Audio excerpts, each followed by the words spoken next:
आणि दरवर्षी सालाबाद प्रमाणे इथे 6 जूनला राज्याभिषेक उत्सव संपन्न केला जातो.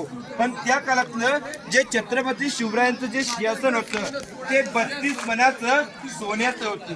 तुम्ही जर 1 मन म्हणाल ना तर त्या 1 मणाचं वजन होतं 40 किलो आणि 32 मन म्हणाल तर 1280 किलोचं त्या काळातलं छत्रपती शिवरायांचं रत्नजडीत सोन्याचं सिंहासन होतं.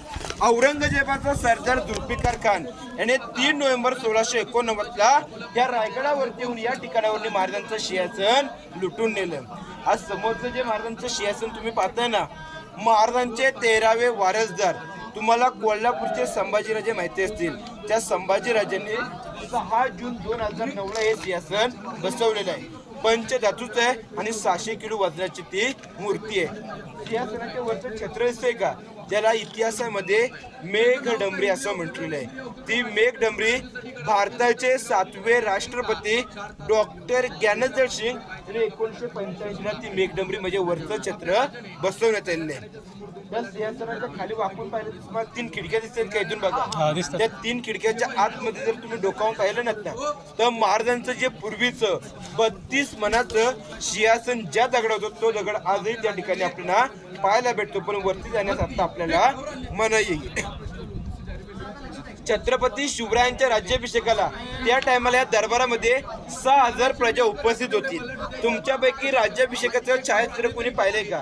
राज्याभिषेकाचं पोस्टर, त्या छायाचित्रामध्ये एक इंग्रज अधिकारी व्हाईट कॅप घातलेला महाराजांना मुद्रा करताना दिसतो.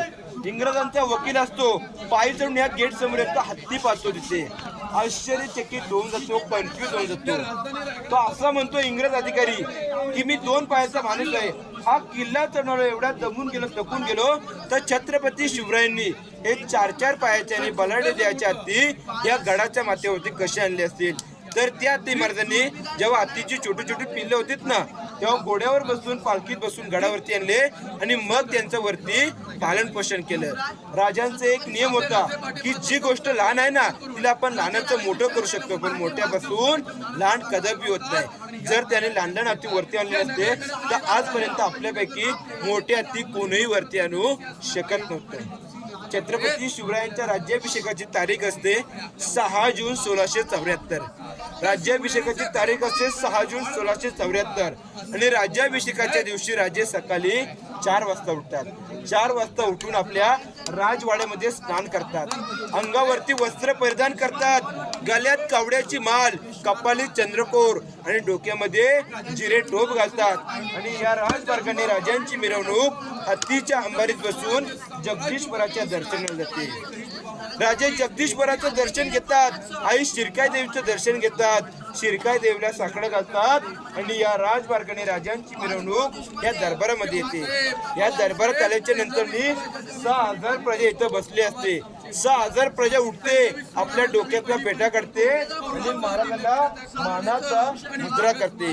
राजे मुद्रा स्वीकारत समोर चालत जातात. अहो समोर बघतात तर 32 मणाचं रत्नजडीत सोन्याचं सिंहासन सजवलेलं असतं. राजांची एक नजर त्या सोन्याच्या सिंहासनावर आणि दुसरी नजर या भरलेल्या प्रजेवर, भरलेल्या दरबारावर असते. महाराजांचं हृदय, महाराजांचं अंतःकरण भरून येतं, डोळ्यामधून अश्रू वाहू लागतात. अश्रू वाहण्याचं कारण एकच होतं की ज्या वीर पुरुषांवरती, वीर मावल्यांवरती हिंदवी स्वराज्य त्यांनी उभारलं होतं ना, त्यातला एकही मावला, एकही बहादूर या आनंदाच्या सोन्याला इथं दिसत नव्हतं. म्हणजे ते मावले राज्याभिषेकाच्या अगोदर लढाईमध्ये मरण पावलेले असतात. राजे सिंहासनाची पहिली पायरी चढतात आणि राजांना त्यांचे तानाजी माणूस आठवतात.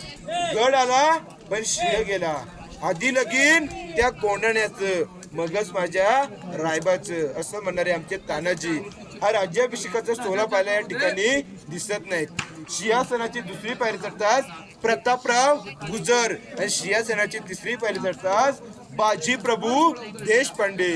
लाख मेले तरी चालतील, लाख मेले तरी चालतील, पण या लाखांचा पोशिंदा जगलाच पाहिजे असे म्हणणारे आमचे बाजी या राज्याभिषेकाच्या सोहळ्याला इथं दिसत नाहीत. अशी एक एक नाव म्हणतो सरदारांची नावं घेत राजा हलक्या पावलाने ते सिंहासनावर आरूढ होतात. एक ललकारी अशी दिलेली आहे की प्रौढ प्रताप पुरंदर क्षत्रिय कुलवंश सिंहासनाधीश्वर महाराजाधिराज योगीराज श्रीमंत राजा शिवछत्रपती शिवाजी महाराज की जय. जय भवानी. जय शिवाजी. हर हर महादेव. आता पुढे आपण महाराजांचा राजवाडा पाहू. हा काय विषय? हा जो खडक आहे ना हा. तो आपल्याला प्रश्न पडणं साहजिक आहे का हा दरबार आहे तर दरबारामध्ये हा खडक कशासाठी ठेवला आहे तर कुठल्याही इतिहासकाराने याचं उत्तर दिलेलं आहे. काय इतिहासकार काय म्हणतात की रायगडाच्या भूमिपूजनाचा हा खडक आहे आणि काही असे म्हणतात की या दरबाराचा दोन्ही चमत्कार घडतो ना म्हणजे जरी आपण तिथे जरी कुजबूज केली ना तर तिथपर्यंत ऐकायला जातं तिथे बोललं ना तर इथपर्यंत ऐकायला जातं त्या दगडामुळे जात असो हे महाराजांच्या काळापासून वास्तुशास्त्र आहे म्हणजे तिकडे बोललं तर इकडे ऐकायला येतं इकडे बोललं तरी इकडे ऐकायला येतं फक्त हे आपल्याला अनुभवायचं असेल ना त्या दरबारात लोक नाही लागत फक्त शांतता पाहिजे तुम्ही आणि तुमचा गाईड असलं ना काही सहजपणे आपण बोलू शकतो इथे जरी अशी टुस्टी वाजवली ना तर तिथपर्यंत ऐकायला जाईल तिथे कोणी बोललं तरी इथपर्यंत ऐकायला येतं आता आपण पुढे राजवाड्यात जाऊ